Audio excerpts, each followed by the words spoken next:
lots of African legends, so many, from time immemorial. And of course, you guys can chime into this anytime. But then it looks as if we look outside the continent to find coaches to train our teams, to take us to tournaments. That's something that's still going on. The current Nigerian coach, I believe, is a foreign person. Yeah. I don't know the statistics right now with regards to the other teams, but then I know that there's still a very, very large foreign influence. Are we trying to say that our legends are not capable of taking us to these tournaments and winning? The last time we won the AFCON was in 2013. That's Nigeria. And then it was, Stephen Keshi that took us, Yeah. But what is holding us back from using our local or rather our own people? I don't calling them local is somehow using our legends and having training programs, to make these guys international coaches like the way they do it in England, where Gerrard, once he's done from Liverpool and England, he goes to maybe Scotland and then he does his thing, does training. Why are we still relying heavily on foreign influence? I think that has changed over time with that heavy reliance on international coaches. Because if you look at the current AFCON, 24 teams, more than half are nationals. Yeah. And I think that is changing with regards to your question. I looked at Senegal. They've had their coach for almost 5 years now, or more than that. 10 years. Yeah. Morocco. Morocco, Tunisia, and even the rest. Even countries as little as Cape Verde, Guinea, Equatorial Guinea, I would just say most Congo as well. But if you look at countries, Egypt had a Portuguese coach. Ivory Coast, that's in the finals, had, I think, a French coach. Jean-Louis Gasset. Yes, but he was almost. They were just like Yeah, it was fired up. almost out, if not for some changes and results that led to them qualifying as one of the third best teams. Okay. But they fired that man because he lost to Equatorial Guinea 4-0. And they brought in their ex-international player Okay. who has steered them up all the way to the finals. That is one of the things I'm scared about for tomorrow's finals. Okay. Reason?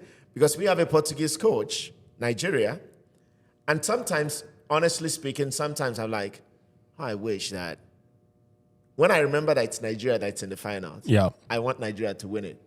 But when I think that it's a foreign coach, without Nigeria, I would want Ivory Coast to win it. Because they have like a coach from their side. Yeah, it's an ex-international player of theirs, in the dugout. One of the reasons I think you should, and if you look at the entire world, right, at the world level in terms of World Cups, there's never been an international coach that has won a World Cup with another country. It's always local. Yeah. Throughout the entire history of the World Cup. So, coming back to that question, I think that is changing because Samuel Eto'o feels right now as the president of the Cameroonian FA, although he wanted to resign, but he was rejected, he trusted Rigobert Song to do the job. I believe that Rigobert Song was doing a better job than the former coach they had. Okay. And even though there are few things that he still has to, That is a different debate. that even though there are things that they will still have to improve, but I think that they are getting enlightened, they are getting studying, the going out there. All of them that played in Europe, nothing stops them from getting their UEFA license, or even CAF, the Confederation of African Football, improving their coach education system to be able to meet up to the standard of, coach education compared to Europe. Okay. So I think that gap is closing. That I don't see that, and I think again, come the next World Cup, with this, if Nigeria loses tomorrow, it will also set a standard for African nations Okay. to go for their own Players as coaches. Yes. I see that. But part of the issue that I see with African football is like it's a lack of belief. In our correct. own. Yes, in our own that's correct. system. It's not because of our coaches aren't capable of doing it. Like for example, if Cameroon Onana came back, all right. Onana came back to join the Cameroon national team. The day that he came back, they had a game the next day, and he expected to start. Should he have started? No. I don't If think you were he a should coach, have would you have not started at all. I would Onana? have never started him. He did not Right? start. Because you got to Not at remember, all. if he did that to United, he would have been disciplined for that. Yes. But what happened when he did that to Cameroon? In fact, the question I have is, should he have been allowed to even come play? into He the team? shouldn't have Absolutely even not. come back. He should have stayed in United. I have something to say about Yes, it. go on. You're Cameroonian. Okay, Go on. Because, before Onana signed with Man United. Man United, he was already retired internationally. Okay. So why did he retire internationally? That's another question. Because of the problem. The politics. That goes back to the World Cup Politics. Qatar 2022. Yeah. Politics. That is, let's say politics, because he has his own point. There was a science that, let's say, the kind of exercise that they had with the coach that asked everybody to speak his mind. So that's kind of auto-assessment, internal assessment. And Onana was actually giving his point of view. That does not, let's say, match with what the coach was expected. Okay. And someone is like, he was rejecting, let's say, the central back that was actually selected by Samuel Eto'o. That was Samuel Eto'o's player.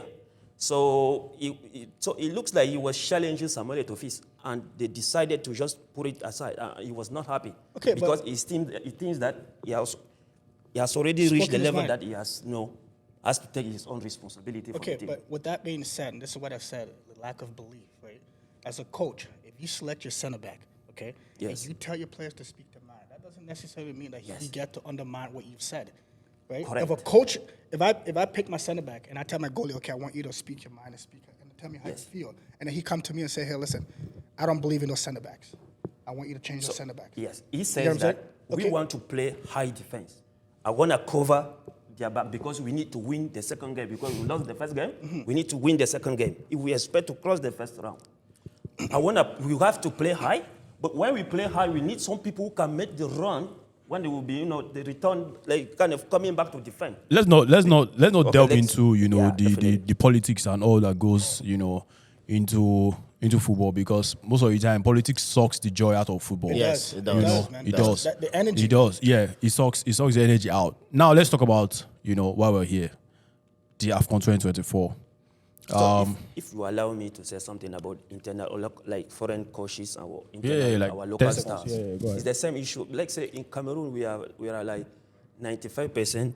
Let's say Cameroonian at 95% agree that we prefer local stars. Let's say to train to be the coach of our senior national team. Okay. And the reason is that it's like an investment on our local talents. Let's say we build from within. And we want to nurture our own. There is something. People used to say that we need to learn from the best if we want to earn more, right? But there is no school program in this world that does not have graduation date. So we cannot be since 1957 that we've been playing with foreign coaches until 60, maybe 70 years after. We still believe that we are not mature enough to take our own responsibility. And that's why I really think that it is time for us. But we are not rejecting foreigners. It's that so long as we say we want the local star to take their responsibility. Okay. We can, let's say, we expect to see foreigners. Let me chip in one thing before we go. 30 seconds. Let's go. With this coaching thing. Yeah. So this is what I have thought about, and I think because besides the lack of belief in ourselves, which is also a common thing, even outside football, but I'm going to use Nigeria as an example. I think the reason why Nigeria goes for a foreign coach is the side of corruption, where you can negotiate. This guy, for example, if I deal with Augie I know when I'm cheating him. I could actually, Augie will not allow me to do that, even though I'm trying to employ him, and he will not allow me to owe him. Oh, okay. Now, a foreign coach, because he's going to be paid in dollars, I think that there is this maneuver of stuff whereby, okay, we're going to give him $60,000, and then we say to the public he's getting 70, and when we share $10,000, this is what I think. That is exactly what is happening. So this is what I think. That's why they keep going to, especially for countries that are known for corruption in the administration of the game, not just the players, but in the administration of. That's is why the I think they quid pro still go. But even with like you, just to piggyback on what you just said, in terms of paying the foreign players less than what they're worth, or paying our own players what they're worth, right? And there's also comes down to the players that come from overseas, right? Like for example, like say Mo Salah, right? Mo Salah come from Liverpool. When he come, he's treated completely different than the other players. And then if I see that as a player, I don't care who you are.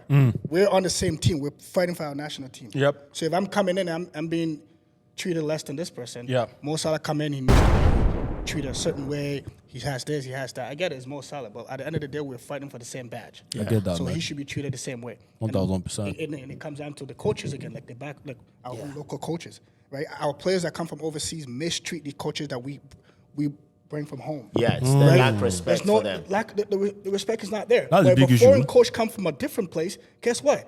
They're sitting there listening. They're not, you know what I mean? And then that's when the whole corruption thing come in. Yeah. And then it just becomes a whole chaos and Yeah. misunderstanding, lack of belief, and everything just goes downhill. Also Ivory Coast is viewpoints. a good example too. Also on viewpoint. I'll be honest, like, but I honestly don't see that happening like in places like Ghana where you have like, are you know, doing all of that? Maybe it could be happening, but maybe it's not, you know, as visible as we be behind tend to closed see. door. Exactly.